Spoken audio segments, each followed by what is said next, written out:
여러분 안녕하십니까. 라스트 성공 전략 2부 시작하도록 하겠습니다. 외국인들이 많이 사고 있습니다. 오늘 1719포인트를 코스피가 기록했는데 외국인들이 선현물 모두 매수세를 기록했습니다.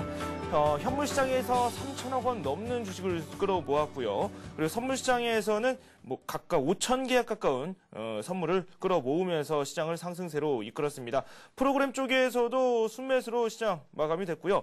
기관이 후반부 들어서 이 순매수로 전환됐다는 점이 상당히 눈에 띄고 있습니다. 삼성전자 오늘 84만 원 선까지 올라가기도 하는 괴력을 보여주기도 했습니다. 이 대형주들의 상승세 계속해서 이어지고 있는데요. 시황센터 연결해서 어떤 흐름이 나왔는지 알아보도록 하겠습니다. 시황센터 나와주세요. 네, 시황센터입니다. 코스피 지수가 장 후반으로 갈수록 상승폭을 확대하면서 1710선을 회복했습니다. 1720선 가까이 상승했는데요. 역시 외국인들이 지수 상승의 견인차 역할을 했습니다. 뉴욕 증시가 부진한 민간 고용 지표로 약세로 마감했음에도 불구하고 오늘 코스피 지수는 어제보다 2포인트 상승한 1695로 장을 출발했습니다.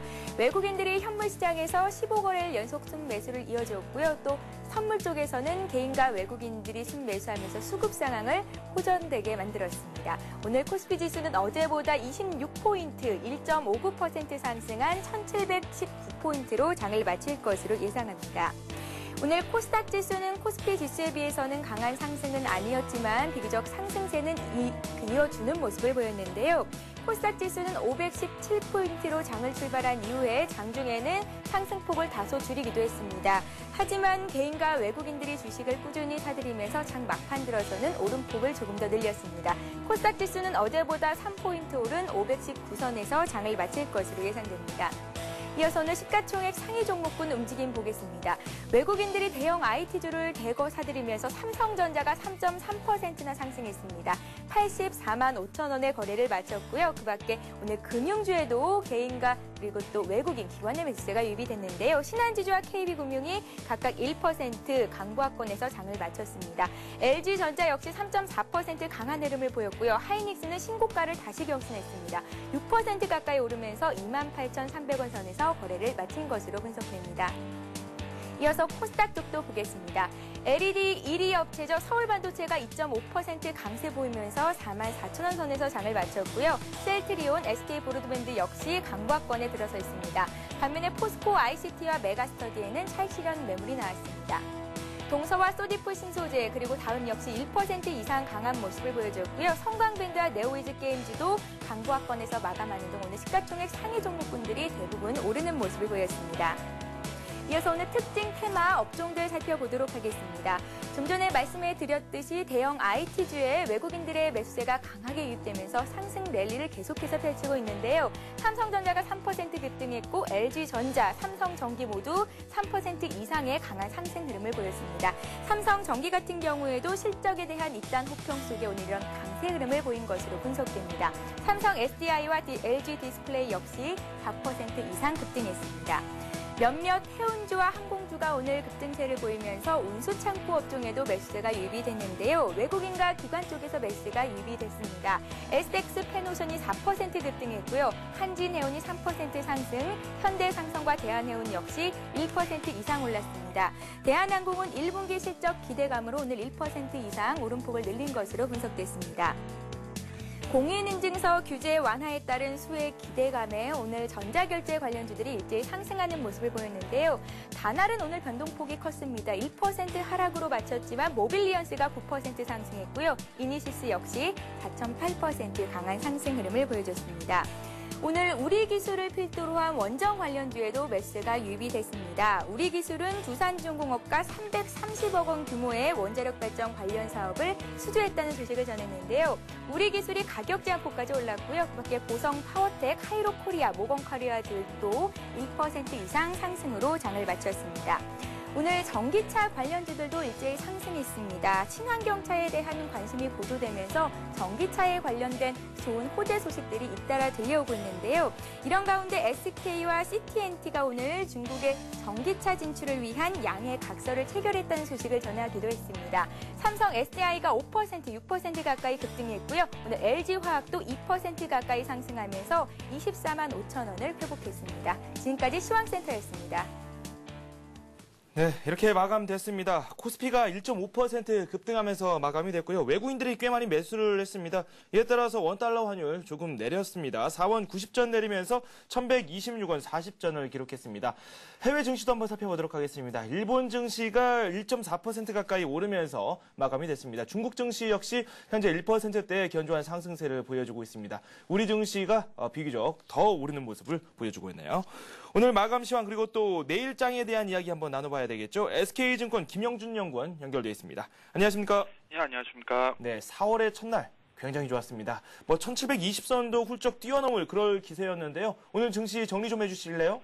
예, 국내 증시는 그 장중 중국과 일본의 제조업 지수 개선 소식에 상승폭을 확대하면서 1700선을 돌파하는 모습을 보였습니다. 사실 아침만 하더라도 그 상승폭은 그렇게 크지 않은 상황이었는데요.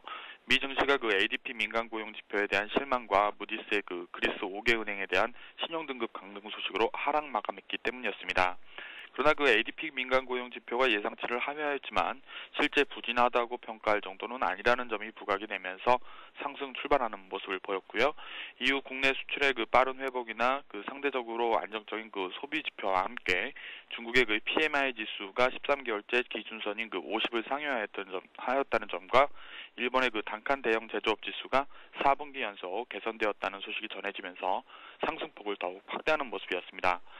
특징적인 것은 그 상승의 기저에는 그 주말 고용 지표에 대한 기대가 남아있는 모습을 보이고 있다는 점인 것 같고요. 더불어서 그 실적 시즌으로 접어들고 있다는 기대감도 반영되고 있어서 조그마한 호재도 크게 반영되는 모습이 아니었나 이렇게 생각이 됩니다. 네, 그렇군요. 오늘 호재들 여러 가지들이 있었습니다. 하지만 미국 쪽 상황을 들여다보면 고용 쪽이 좀 불안하게 나왔거든요. 악재들도 한번 정리해 볼 필요가 있을 것 같습니다. 추가적으로 해주실 말씀 있으십니까? 예, 일단 오늘 다음 주 초반까지는 경제 지표에 대한 관심이 상대적으로 좀 높은 상황이 지속될 수 있다라고 이렇게 생각이 됩니다. 특히 오늘은 미국의 3월 ISM 제조업 지수가 발표 예정이라는 점에 관심이 필요하다라고 생각이 되는데요. 미국의 경우 제조업의 경기 회복세가 빠르게 나타나면서 이러한 기조가 서비스업으로 확대되는 과정에 있기 때문에 선봉에 서 있는 ISM 제조업 지수에 대한 관심이 클 수밖에 없는 상황입니다. 한편 지속적인 좀 체크가 필요한 부분은 지난달을 끝으로 페드의 MBS 매입이 중단이 되면서 동채권의 금리 상승이 확대될 수 있다는 점이 이제 경계 대상이 되고 있는데요. 이 금리 확대 여부는 꾸준히 좀 관찰하는 것이 필요하지 않나 이렇게 생각이 됩니다. 한 가지 더 말씀을 드리면 일단 어제 같은 경우는 ADP 민간 고용이 상대적으로 좀 부진하게 나온 모습을 보이고 있는 것은 사실이긴 하지만 냉정하게 놓고 봤을 때는 사실 부정적이었다라기보다는 예상치가 너무 높았기 때문에 그 부분에 맞춰서 ADP 민간 고용이 상대적으로 좀 좋게 나오지 못했다라는 점이 좀 부각이 됐다라고 생각이 됩니다. 결국 그런 관점에서 본다고 했을 때 주말 고용 지표를 그렇게 비관적으로 볼 필요는 없지 않나 이렇게 생각이 됩니다. 네, 고용 쪽이 좀 좋지 않게 나왔지만 무조건적으로 좀 안 좋다라는 식으로 해석하는 건 좀 무리가 있다라는 뜻으로 받아들일 수 있겠습니다. 우리 시장에 대한 이야기를 조금 더 나눠봐야 되겠죠. 오늘 1719포인트, 1720선까지 올라갈 수 있을지에 대해서 후반부에 많은 분들이 관심을 보여줬었는데 어떤 업종을 중심으로 우리가 살펴봐야 될지 내일의 투자 전략과 연관지어서 말씀해 주시죠. 예, 일단 내일 이후를 좀 보게 되면 당분간은 이제 경제 지표에 연동한 증시의 흐름이 지속될 가능성이 굉장히 높다라고 판단이 되고 있습니다. 다만 관심이 필요한 부분은 암만 해도 그러한 부분에 있어서는 미국의 포커스를 좀 맞춰봐야 되는 상황인데요. 일단 미국 같은 경우는 제조업에서 서비스업으로 이어지는 회복세가 최근 나타나면서 주말 발표를 앞두고 있는 고용 지표의 개선도 동반될 가능성이 굉장히 높다라고 생각이 됩니다. 결국 이러한 부분은 국내 증시의 훈풍으로 작용할 가능성이 굉장히 크다라고 생각이 되고요. 결국 그러한 것을 생각해 봤을 때는 국내 증시의 상승세도 좀 더 이어질 것으로 보는 것이 필요하지 않나 이렇게 생각이 됩니다. 일단 앞에서 말씀드렸듯이 이제 경기 쪽에 민감한 부분에 대해서 자꾸 언급을 해드렸는데요. 결국 경계에 대한 관심이 높아지다 보면 경기에 민감한 업종의 상승이 당연히 커질 수밖에 없다라고 생각이 됩니다. 결국 그런 관점에서 지켜본다면 역시 IT나 운송 같은 업종에 대한 관심이 높아질 수밖에 없다라고 생각이 되고요. 결국 이런 업종에 대한 관심을 꾸준히 가질 필요가 있지 않나라고 생각이 됩니다.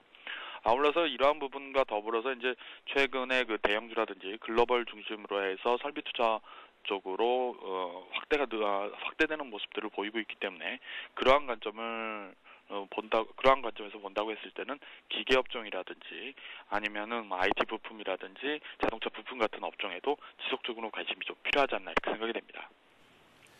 네, 4월인데 첫째 날부터 강세장이 나왔습니다. 1720을 넘어서서 연고점을 또 돌파할 수 있을지에 대한 궁금증을 많은 분들이 보여주고 계시는데요. 이에 대한 코멘트도 좀 부탁드릴까요? 일단 넓게 봐서는 좀 일정에 대해서 좀 신경을 쓰고 접근하시는 쪽으로 좀 말씀을 드리고 싶습니다. 일단 경기 지표에 대한 관심이 좀 높아지고 있는 상황에서 좀 더 이어진다고 했을 때는 결국 실적 시즌까지 이러한 순조로운 매기가 좀 더 이어질 수 있다라고 생각이 됩니다. 그러한 관점에서 접근해 본다라고 했을 때는 단기적으로 하루 올랐거나 내렸거나 이런 부분에 초점을 맞추기보다는 좀 더 이러한 매기 확산이 좀 더 이어질 수 있다라는 관점에서 접근해야 되지 않나 이렇게 생각이 됩니다. 네, 대세 확장적으로 정리를 할 수 있겠네요. 연구원님 고맙습니다. 예, 감사합니다. 네, 이렇게 해서 내일의 전략까지 살펴봤습니다. 잠시 후에 돌아오겠습니다.